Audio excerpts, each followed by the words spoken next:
Welcome to the Slop Farm. Enjoy the video. Start by ensuring your guitar is tuned to standard E. The iconic main riff of King Nothing begins with a powerful low E power chord. You'll want to use a consistent down-up-down strumming pattern. Crucially, master the palm muting technique to achieve that signature heavy, percussive sound.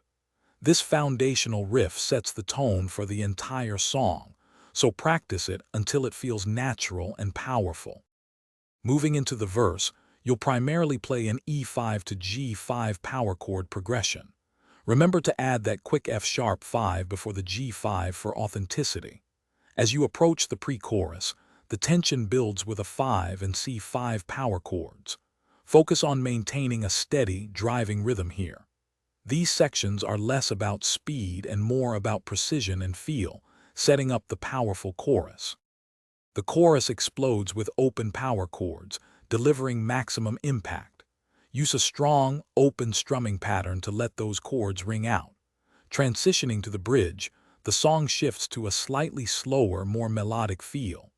This section often involves cleaner tones or less distortion, creating a dynamic contrast.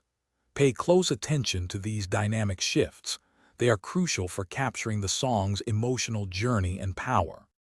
For the solo, you'll primarily be working within the E minor pentatonic scale. Focus on expressive techniques like string bending and vibrato to give your playing character. The outro brings back the familiar main riff, often with slight variations or added embellishments.